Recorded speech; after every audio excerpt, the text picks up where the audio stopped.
That's I have a few questions. Can you, so have you had a role in any type of community advocacy here in Flint since the crisis has been going on?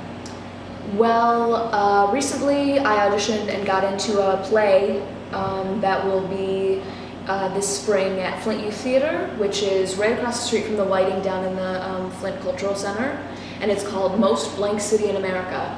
And it was initially written about a year ago before all this came out, and it was more about Flint and the people of Flint and the importance of Flint and the issues that we'd had in the past.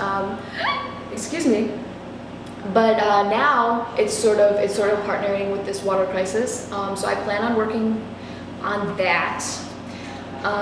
But like I said earlier, you know, you are seeking help yourself, and when you're like me and I work 3 jobs and go to school, like I don't have time. My mother got involved with the Red Cross. She signed up and swore in, and you know, I admire her immensely. I know we talked about the EPA and some other agencies earlier, but when you think of community like activism in Flint, what are some organizations or some things that come to mind? Some things that come to mind, think about activism in U of M Flint. Oh, U of M Flint, definitely. Raise It Up, Flint Youth Theater, oh gosh. All of the arts groups around Flint are on top of this. They're on top of it.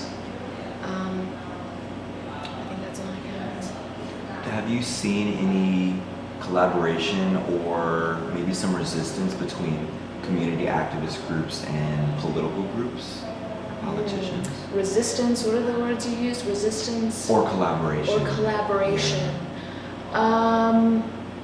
I think that the people that are more likely to be activists and help out are not very well versed politically. So they try to collaborate with politicians, and it ends up feeling kind of awkward, and it doesn't work quite right. So I see a lot of people higher up sort of ordering masses of people around, you know, accomplish this big job, because you're gonna find tomorrow delivering water. It's a big job. It's a heavy job. You got a complaint. Oh, were you guys recording? Sorry. I know it's okay. I was just gonna joke with you guys. Never mind. I didn't know you were. We can close. Yeah. Yes. Thank you. Thank you. See you. Oh my gosh. We're like, you. funny. That was super awkward. If we had the government's right resources behind us, that would be so great. That would be great, because that's really what people in Flint are lacking, is resources. They don't have the money, they don't have the time to, you know, stop what they're doing and help. So, yeah.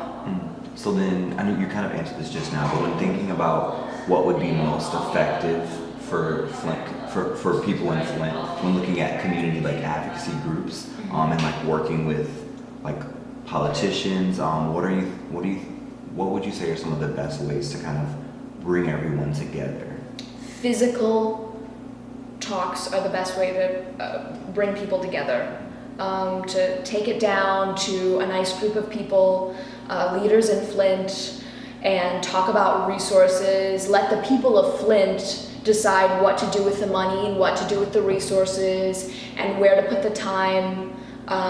You know, nobody's asking anyone what they think should be done. So I think that would be the best possible scenario.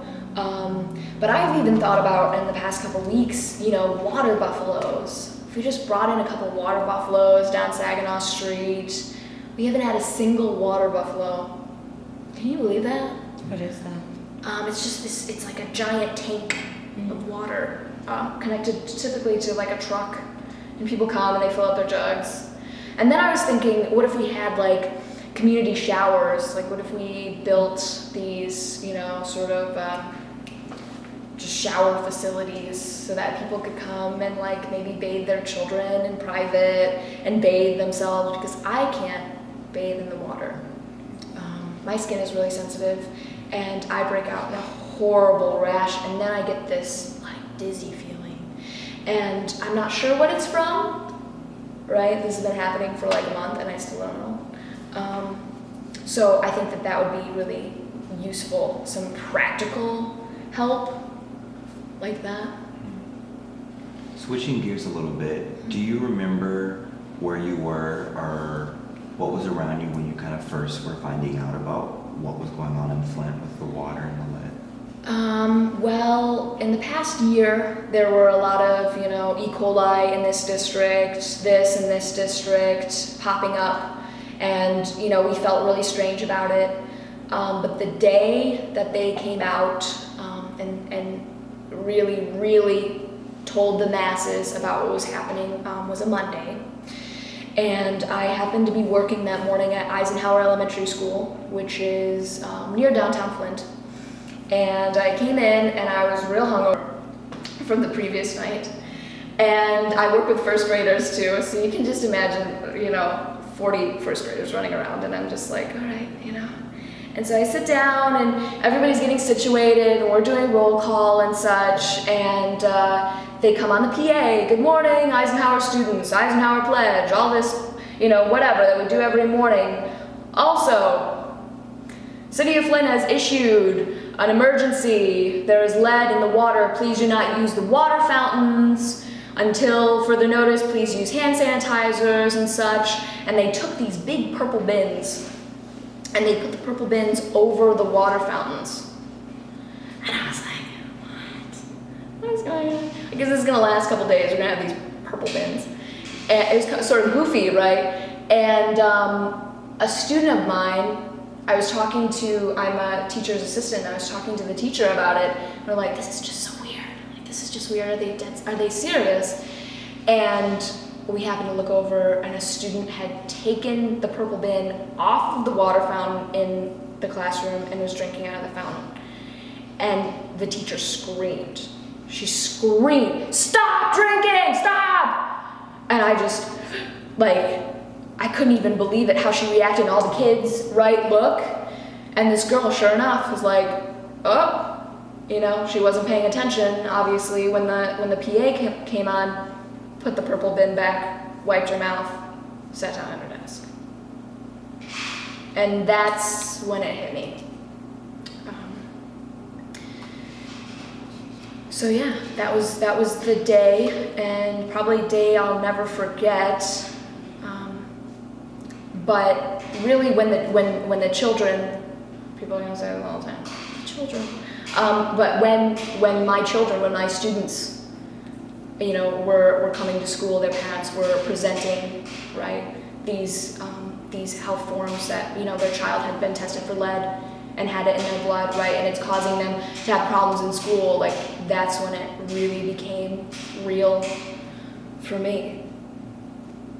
So have you had any, I know you said that you teach children, Mm-hmm. have you had conversations with the children about what's been going on, or is there any type of a dialogue about that? Yes, well, these kids, the kids that I work with are different.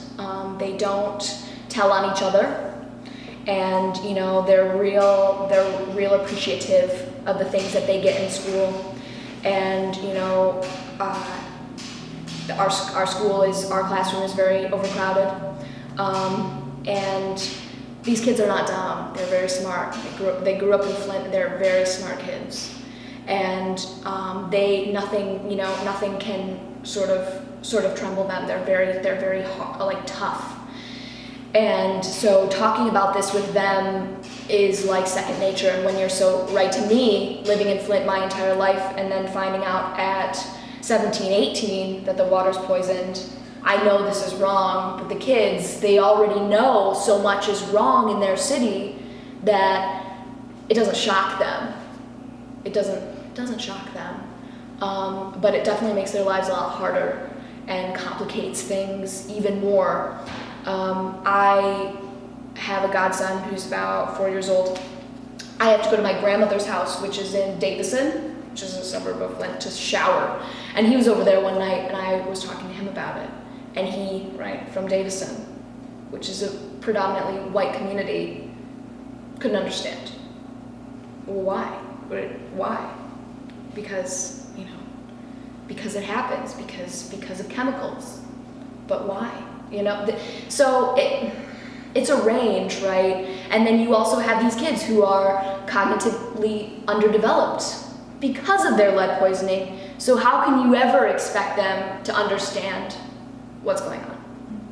They can barely learn how to, count. And it's really, really sad. Especially for people who work in the education system in Flint and care about it. You have a lot of teachers in Flint. I'd say it's about 50-50. A lot of teachers who got the job are getting paid, and they don't care about their kids. Then you have these people who make up for it. It's a balance. And you're already working with this really frustrating system, and all of a sudden your kids are fighting when they aren't usually fighting. They're not necessarily not focusing, but they're not grasping concepts like they should be. And that really, really frustrates you. How have conversations been in your own family? My mother's family, who hails from Davison, they don't understand why we had moved to Flint in the first place. Like that was, years ago. That was struggling years ago. So now, right? And my boyfriend and I, we live together currently, and we're moving to a new place in Flint. And it's the whole thing. You're living in Flint already. Why wouldn't you, if you're moving, why don't you move out of Flint, right? Doesn't it make sense to you? No, because I care about Flint. I'd rather die of lead poisoning than spend a week in Davison